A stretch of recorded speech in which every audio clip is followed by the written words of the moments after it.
In the past 100 years, as these super technologies have been developed in the West, the smashing of atoms, the invention of radio, television, computers, immunology, so forth and so on, data has been arriving about the practices of Aboriginal cultures all over the planet, that they dissolve ordinary realities, ordinary cultural values, through an interaction, a symbiosis, a relationship to local plants that perturb brain chemistry.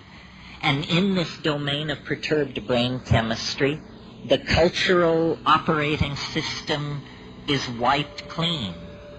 And something older, even for these people, something older, more vitalistic, more in touch with the animal soul, replaces it, replaces the cultural operating system, something not determined by history and geography, but something writ in the language of the flesh itself.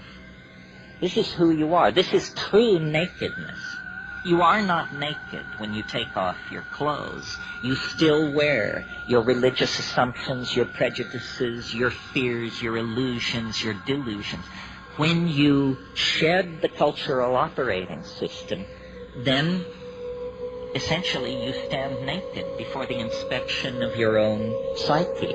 Desmond Morris called it the naked ape.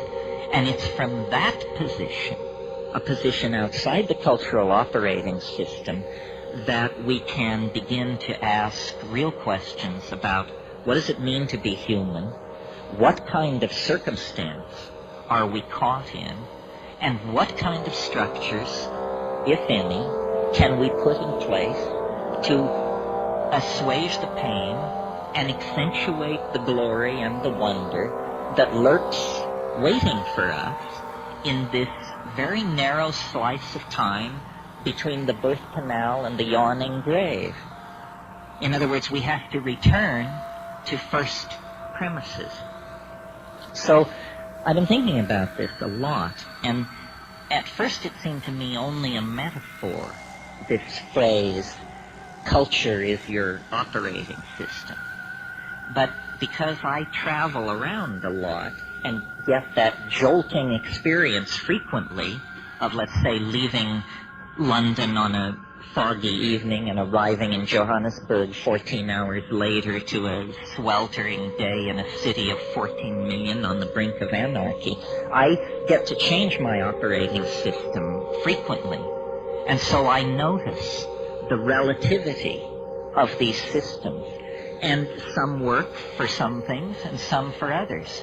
For instance, if you are a positivist, if you're running Positivism 4.0, you can't support UFOs. Positivism 4.0 does not support UFOs. If, on the other hand, you're running your Rancha book 5.1 as your operating system, UFOs and a number of other things can get in through the door. That is what we would technically say is a more tolerant operating system, or its plug-in support special effects denied the positivist. Well, it's fun to think this way because it shows you that you don't have to be the victim of your culture. It's not like your eye color or your height or your gender. It's fragile. It can be remade if you wish it to be. And then the question is, well, how does one download a new operating system? Well, first of all, you have to clear some space on your disk. The best way to do this is probably with a pharmacological agent. You think of some while I have a drink of water.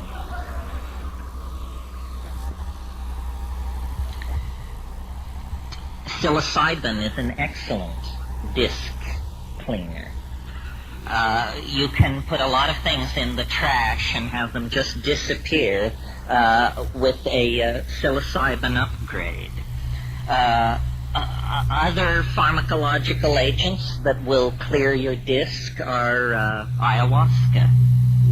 And of course, these are gentle clearings of the disk, which take 5, 6, 7 hours. If you're in a hurry to dump that old data and leap right into the new operating system, click on the button marked dimethyltryptamine. A compressed disk erasure will immediately be downloaded, unstuffed, bin-hexed, implemented, installed, run, and you will find yourself with an entirely different head. Now, shamans have always known, though they may not have used the kind of language I'm using here, shamans have always known this trick. What trick? It has two facets. First of all, that culture is an operating system. That's all it is. And that the operating system can be wiped out and replaced by something else. So, in essentially, what's going on among shamans and those who resort to them for curing and counseling and so forth is somebody's running a slightly more advanced operating system than the customer. The shaman is in possession of certain facts about plants, about animals, about healing, about human psychology, about the local geography, about mojo of many different sorts that the client is not aware of. The client is running culture light. The shaman paid for the registered and licensed version of the software and is running a much heavier version of the software than the client. I think we should all aspire to make this upgrade.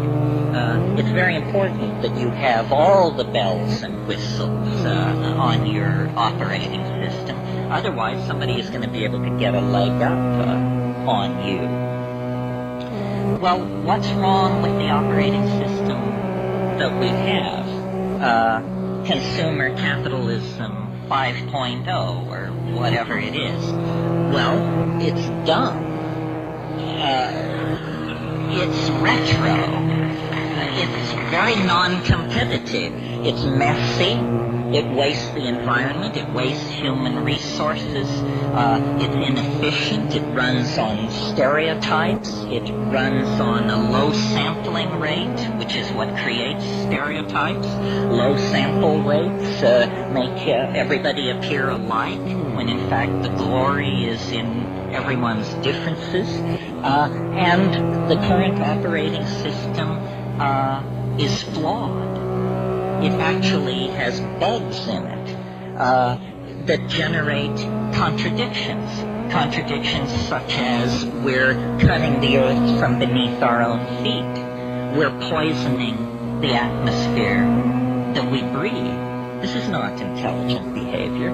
This is a culture with a bug in its operating system that's making it produce erratic, dysfunctional, malfunctional behavior. Time to call the tech. And who are the techs? The shamans are the techs.